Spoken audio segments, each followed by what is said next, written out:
به نام یاد خدا، سلام بر شما، وقتتان بخیر. به برنامه ورزش از طلو نیوز خوش آمده. سرخط خبرها: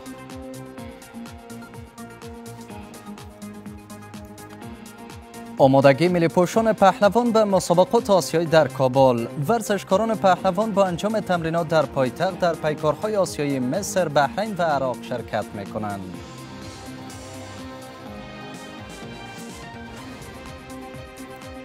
اعلام برگزاری مسابقات قهرمانی فوتبال مرکز آسیا با اشتراک افغانستان. این مسابقات از 9 ماه آینده میلادی به میزبانی ازبکستان و تاجیکستان و با اشتراک تیم افغانستان آغاز می شود. پایان کارگاه آموزشی داوری والیبال در تخار. مسئولان گفتند که این برنامه آموزشی را به منظور بلند بردن سطح آگاهی داوران برگزار کرده بودند. و گرامی داشت از روز جهانی خبرنگاران ورزشی در کشور. خبرنگاران ورزشی خواستار آوردن اصلاحات و برگزاری انتخابات در فدراسیون خبرنگاران ورزشی از سوی سازمان جهانی آن شدند.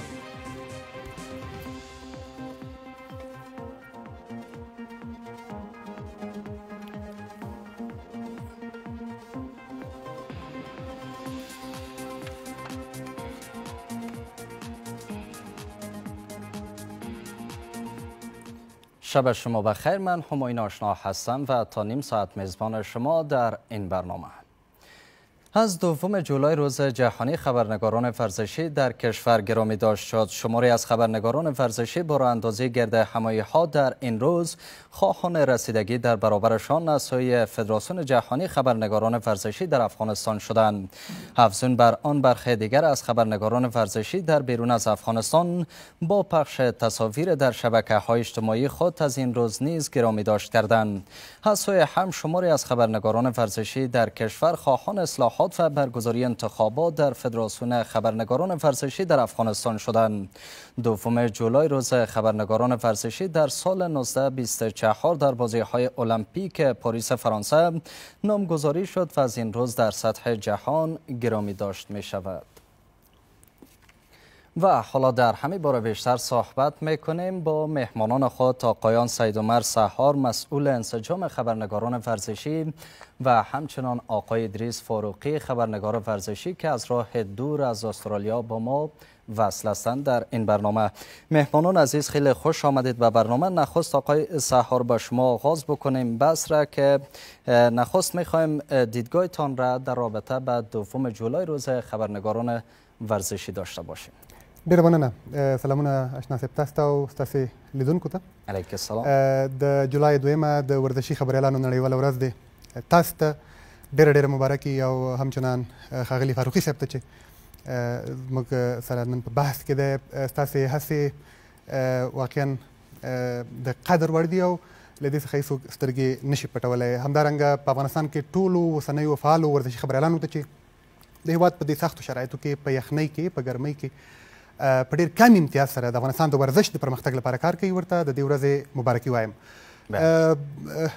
د یونسکو سازمان له لوري د دغې ورځې نومول د ورزشي خبریالانو په نوم د ورزشي خبریالانو کار ته د درنښت په سترګه کتل دي او موږ خوشحاله یو چې ورزشي خبریالان هم د کال له ورځو نه یوه ورځ د دوی په نوم شته ده.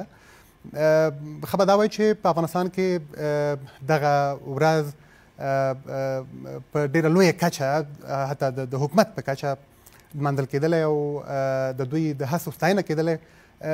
که داسې څه د اوس دپاره لکه موږ وینو چې نه دي شوي، خو نیت او پلان مو دی چې په راتلونکي کې وشي، نو په هغې به بیا د بحث په دوام خبرې وکړو. بله. خب بگوین آقای سحار که نقش خبرنگاران ورزشی خب از 2 جولای روز گذشته البته در کابل و شماری از ولایت‌ها گرامی داشت شد و از طرف اداره ورزش افغانستان و همچنان کرکټ کشور، یعنی نقش یا کار خبرنگاران ورزشی یا اطلاع رسانیشان در قسمت خبرهای ورزشی اثرگذار دانسته شد. چی فکر میکنین چقدر نقش خبرنگاران ورزشی و یا هم که اطلاع رسانی میکنند در مشخصا حوزه ورزش اثرگذار بوده در راستای ورزش در افغانستان؟ آشنا صاحب کله چې موږ خبره کوو چې ورزش د هیوادونو یا د ولسونو د هیوادونو د خلکو ترمنځ د یووالي سمبول دی، د اتحاد سمبول دی، او د ورزش په برخه کې لاسته راوړنې هیڅکله په یوه شخص پورې، په یوې ادارې پورې، په یو فرد پورې نه منحصر کیږي. دا د ملتونو په کچه خبره ده. د ورزش په برخه کې هم لاسته راوړنې، هم په دغه برخه کې هغه که ووایو په اصطلاح ناکامۍ. کله که یو لوبغاړی د هیواد په کچه له بل هیواد سره، د بل هیواد له لوبغاړي سره مسابقه لري، ګټه او تاوان یې د هغه هیواد په خبره کیږي، نه د یو شخص. نو کله چې د اتحاد او اتفاق خبره کوو، کله چې وایو چې دا د ورزش د یووالي سمبول دی، نو دغه سمبول دپاره د دغه مهمې پدیدې دپاره کار کول، اطلاع رساني کول، تر نورو خلکو رسول، عامول د خلکو په منځ کې، دا څوک کوي؟ دا ورزشي خبریال کوي. هغه څوک چې له ورزشي خبریال سره، له ورزش سره په تماس کې دی، هغه څوک چې له ورزشکار سره په تماس کې دی، هغه څوک چې له ورزشي ادارو سره په تماس کې دی، دا د ورزشي خبریال کار دی چې دغه ډول مسایل راواخلي او تر نورو ورسوي، څو خلک له دې خبر شي چې د هیواد په کچه، په ملی کچه د ورزش په برخه کې څه روان. بسیار تشکر. به شما برمیگردیم آقای سحار. خب آقای فاروقی، خوش آمدین به بحث. ممنون از اینکه دعوت ما را پذیرفتین. میخوایم سوال مرتبط با البته که با از آقای سحار پرسیدم، از شما هم بپرسم که پیام واضح البته روز 2 جولای، روز خبرنگاران ورزشی، از دید شما چی میتونه باشه آقای فاروقی؟ بسیار تشکر آشنا صاحب. سلام به شما ناصری صاحب و همه بیننده‌های شما. در ابتدا 2 جولای روز جهانی خبرنگاران ورزشی را بر تمام خبرنگارانی که در بخش ورزش چی در داخل و چی در بیرون از افغانستان فعالیت میکنن مبارک میگم و انشالله به امید روزی که توجه بیشتر شود به خبرنگارای ورزشی، هم در قسمت رسانه ها، مدیریت رسانه ها و هم در از سوی فدراسیون خبرنگاران ورزشی جهانی. تشکر از اینکه مرا به برنامه دارین. بدون شک خبرنگاران بخش ورزش در افغانستان نادیده گرفته میشن و کار و تلاشی که میشه نادیده گرفته میشه، ولی امیدوار هستیم که پس از این رسانه‌ها، چی رسانه‌های بیرونی و چی رسانه‌های داخلی، به توجه بیشتر برای رسانه‌های افغانستان بکنن و همچنان در قسمت فدراسیون خبرنگاران ورزشی افغانستان که بارها انتقاد چی از خبرنگاران داخل و چی از خبرنگاران بیرون از افغانستان بوده و کمکاری که صورت گرفته، فدراسیون جهانی توجه بیشتر بکنه و همچنان یک تغییرات اساسی در فدراسیون ایجاد شود و کسایی که واقعا به بخش ورزش و خبرنگاران واقعی ورزش افغانستان هستند، اینا تلاش میکنن بتونن که به فدراسیون ایرشتم کارهای بیشتر بکنن و تلاشاشون نتیجه بده. بله، چقدر کار خبرنگاران ورزشی در رابطه به گسترش ورزش، در رابطه به بلند نمودن صدا و همچنان حق و حقوق ورزشکاران از دید شما تاثیرگذار بوده و توانسته که حداقل یعنی راه را باز کرده باشه با آن عده از ورزشکاران یا قهرمانانی که همون آرزویی که دارن تحقق پیدا بکنن و یا هم بتونن اینا همچنان در مسابقات ملی، حتی مسابقات بین المللی شرکت بکنن؟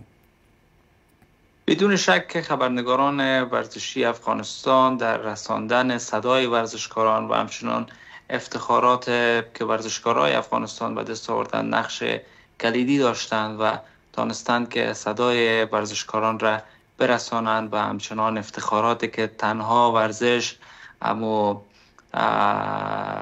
امید و خوشی مردم افغانستان بوده او را انعکاس بدن و در سالهای اخیر به خصوصی که ورزشکاران افغانستان افتخارات را داشتند، چی در داخل و چی در میادین بین المللی، خبرنگاران در داخل افغانستان و بیرون از افغانستان تانستند که نقش کلیدیشان را داشته باشند برای رساندن این افتخارات و صدایشان برای مردم افغانستان.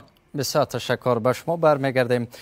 آقای سهار، در مورد حرکتتان صحبت بکنین که البته روز گذشته در کنار از یک البته از 2 جولای روز خبرنگاران ورزشی گرامی داشت شد، همچنان شما یک حرکت یا یک انسجام شکل دادین که خب باید اصلاحات در فدراسیون خبرنگاران ورزشی افغانستان به وجود بیاید، زمینه انتخابات فراهم شود. جزئیات بیشتر در این باره بتین. مننه شناسب. لکه څنګه چې تاسې په جریان کې یاستئ، کله چې په هېواد کې سیاسي تحولات رامنځته شول، د افغانستان د ورزشي خبریالانو فدراسیون په افغانستان کې له هغې وړاندې فعال و. دوی د هغه وخت له دې وزارت سره ثبت و، جواز یې درلوده و. متاسفانه په هغه وخت کې هم په دوی باندې ځینې انتقادونه و چې دغه فدراسیون یوازې څو محدودو کسانو تر خپل ځانه پورې انحصار کړی دی. خو په یو ډول باندې دوی په افغانستان کې شتون درلوده. دا چې فعالیت کوو نه کوو، دا چې کار یې څومره مؤثر و نه و، په هغې باندې بحث نه کوو، ولې دغه خالیګۍ ډکه کړې وه تر یو حده پورې. تحولاتو وروسته کله چې دغه فدراسیون رهبري له افغانستان څخه ووتله، څه له تحولاتو مخکې تللي و، څه تحولاتو وروسته له افغانستان څخه ووتل، فدراسیون ویجاړ پاتې شو. نه ادرس معلوم و، نه کوم دفتر معلوم و، نه ځای ناستې معلوم و چې څوک به د فدراسیون رهبري اوس په غاړه لري. موږ منتظر دې ته وو چې د نړیوال فدراسیون یا EIPS د اصولو مطابق په 2023 کال نومبر میاشت کې د دوی هغه 4 کلنه دوره پای ته ورسیږي او موږ په افغانستان کې داخل اقدام وکړو او دغه فدراسیون د بیا فعالولو لپاره هڅه وکړو او انتخاباتو زمینه برابره کړو.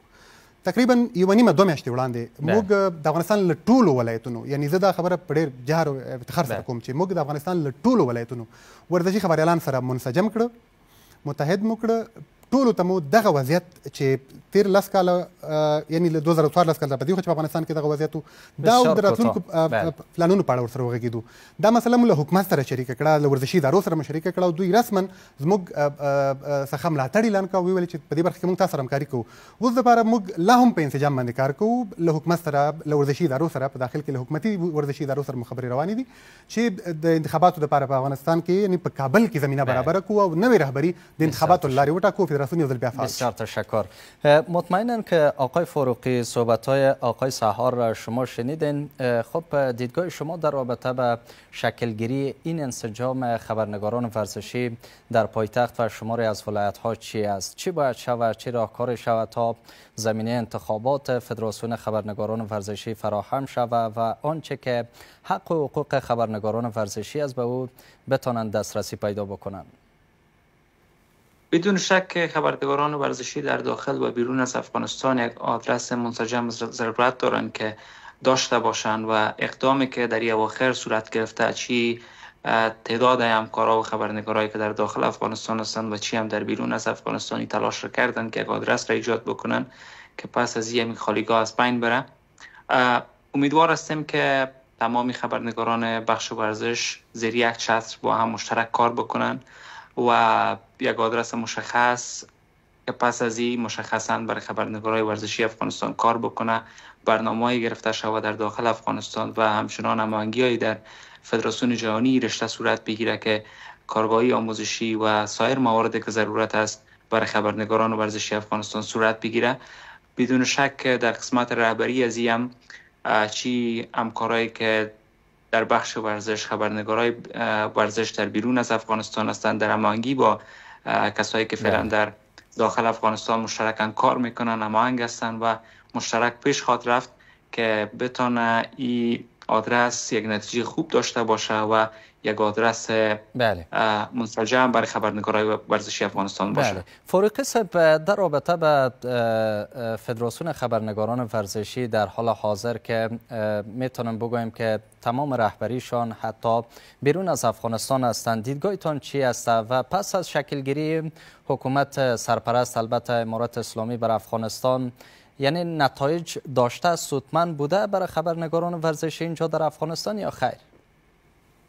ببینید، ما بارها سالهای گذشته هم انتقاد کردیم چون کسایی که در رأس از فدراسیون قرار داشتن متاسفانه که خبرنگار ورزشی نبودن و خبرنگارای ورزشی که واقعا تلاش میکنن چی در مرکز و چی در گوشه گوشه افغانستان صدای ورزشکارا را میرسانند، افتخارات ورزشکارا را برای مردم اطلاع رسانی میکنند. متاسفانه که به این فدراسیون هیچ یک از خبرنگارای ورزشی شامل نبودند. امیدوار به این هستیم که پس از این آدرسی که ایجاد شده در هماهنگی با نهادهای ورزشی در داخل افغانستان و همچنان فدراسیون جهانی رشته بتونه که کار مؤثر را انجام بده و برای خبرنگارای ورزش افغانستان یک آدرس مشخص باشه که بدون شک آمدن کسایی که کارشان است و تلاش برای ورزش افغانستان میکنن، خبرنگارای واقعی ورزش افغانستان هستند، بدون شک که نتیجه خواهد داد و کسایی هستند در رأسی فدراسیون ورزشی که سالا برای ورزش افغانستان کار کردن، خبرنگاری کردن، تلاش کردن، چی در داخل و چی در بیرون از افغانستان صدای ورزشکار بودن و به این بخش تلاش داشتن. بسیار تشکر. آقای سهار، بحث دیگر، خب حالا شما این انسجام شکل دادین و تلاش کردین که زیر یک چتر تمام خبرنگاران ورزشی که البته در سراسر افغانستان حتی بیرون از افغانستان فعالیت دارن اینا را منسجم بسازین تا ای که یک حرکت سودمند به منظور گسترش ورزش در افغانستان صورت بگیره. خب شما با رهبری کنونی البته میتونم بگویم که فدراسیون خبرنگاران ورزشی تماس گرفته، دیدگاهی از اونا در رابطه به این انسجام چی بوده؟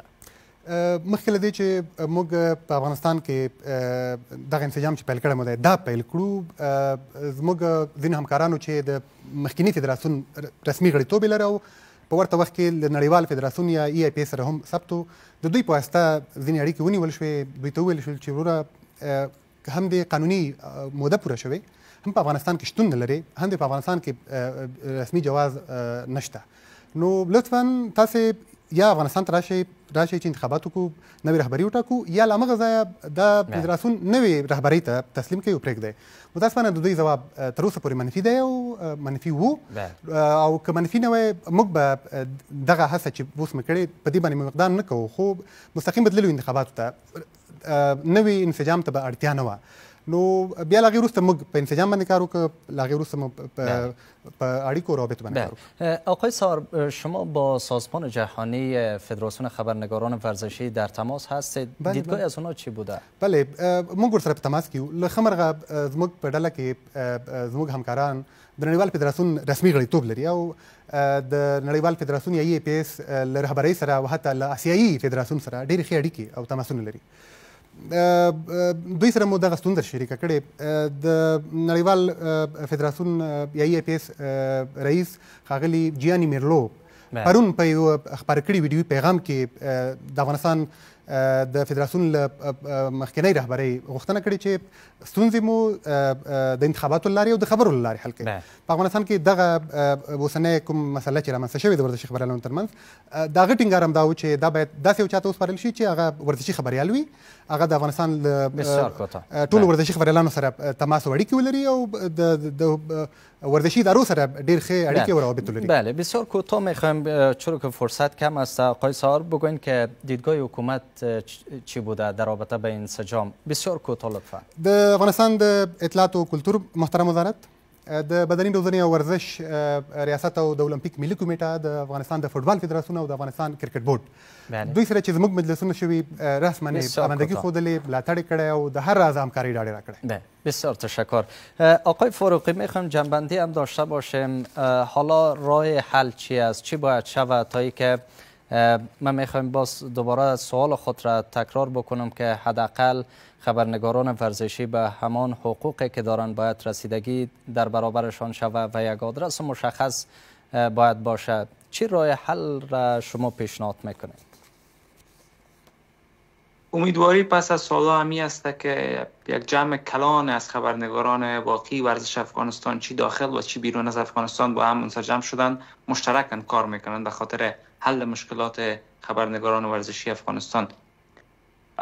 پس از این تلاش‌ها صورت میگیرد تا با هماهنگی با فدراسیون جهانی رشته و همچنان در داخل افغانستان آدرس مشخص ایجاد شود. کسانی که واقعی بر بخش ورزش افغانستان، خبرنگاران واقعی ورزش افغانستان کار کردن، تلاش کردن، حقشان است فدراسیون را رهبری بکنن و تمام امکانات و حقوقی که برای خبرنگاران بخش ورزشی افغانستان است داده شود و حقشان را دفاع بکنند. بسیار سپاسگزار هستم از حضورتان مهمانان گرامی، آقای سید عمر سحار مسئول انسجام خبرنگاران ورزشی در افغانستان و همچنان آقای ادریس فاروقی خبرنگار ورزشی. و من میخوایم هم یک نکته اشاره بکنم که باید این انسجامی که شکل گرفته آقای سید عمر همه شمول باشه و از همه خبرنگارانی که در داخل و بیرون از افغانستان است در این انسجام هماهنگ شوند و از اونا دعوت شوند. بسیار سپاسگزار هستم از شما.